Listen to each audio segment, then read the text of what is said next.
കുടിക്ക്. എന്താണ് കുടിക്കാത്തത്? ഞാൻ നിനക്ക് വേണ്ടി പ്രത്യേകം ഉണ്ടാക്കിക്കൊണ്ടുവന്നതല്ലേ. ഈശ്വര, എന്ത് വിഷയമാണെന്നോ കലക്കി കൊണ്ടുവന്നേക്കണേ. ഞാൻ ആദ്യം ഉണ്ടാക്കിയപ്പോഴേ ഇച്ചിരി മധുരം കൂടുതലായിരുന്നു. കുഴപ്പമില്ല, ഞാൻ 2 സ്പൂൺ ഉപ്പിട്ട് അഡ്ജസ്റ്റ് ചെയ്തിട്ടുണ്ട്. എന്താണ് കൊള്ളൂലേ? നന്നായിട്ടുണ്ട്. ഉപ്പിട്ട് എന്തായാലും നന്നായി. കൊള്ളാലേ? അല്ലെങ്കിൽ എനിക്ക് ഭയങ്കര കൈപ്പുണ്യാണെന്ന് അമ്മ പറയാറ്. പിന്നെ ഞാൻ ഇത്ര കഷ്ടപ്പെട്ടൊക്കെ ഉണ്ടാക്കിക്കൊണ്ടുവന്നതല്ലേ, എനിക്കൊരു ഉമ്മയൊക്കെ തരും. ഇനി ഇവിടെ മൊത്തം സദാചാരക്കാരാണ്. നമുക്ക് ഏതെങ്കിലും കുറ്റിക്കാട്ടി പോവാം. എനിക്കിപ്പ ഇവിടെ വെച്ച് വേണം.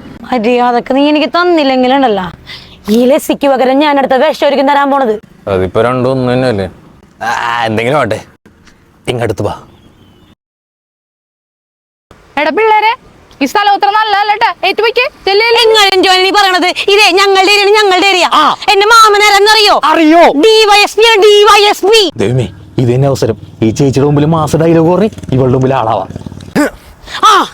ഞാനും DYSP അങ്ങോട്ട് പറയട്ടെ അങ്ങോട്ട്. ഇനി എന്തെങ്കിലും പ്രശ്നം ഉണ്ടെങ്കിലേ ഞങ്ങള് നോക്കിക്കോളാത്. ആ ഗ്യാപ്പിന് ഞാൻ കഷ്ടപ്പെട്ട് ഉണ്ടാക്കിക്കൊണ്ടുവന്ന ലസ്സി എടുത്ത് നീ കളഞ്ഞല്ലടാ തെണ്ടി.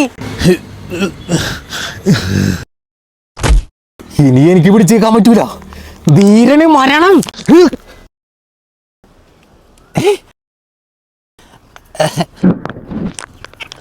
ഒന്നുമില്ല, മതി മതി.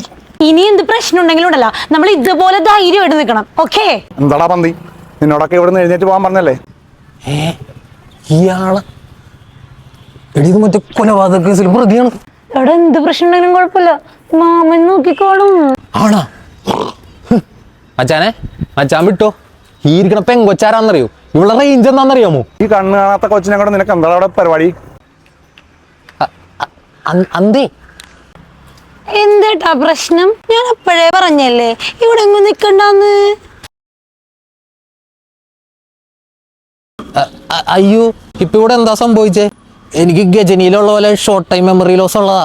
ഞാൻ എല്ലാം മറന്നുപോയി. പക്ഷെ എനിക്ക് നല്ല ഓർമ്മയുണ്ട്.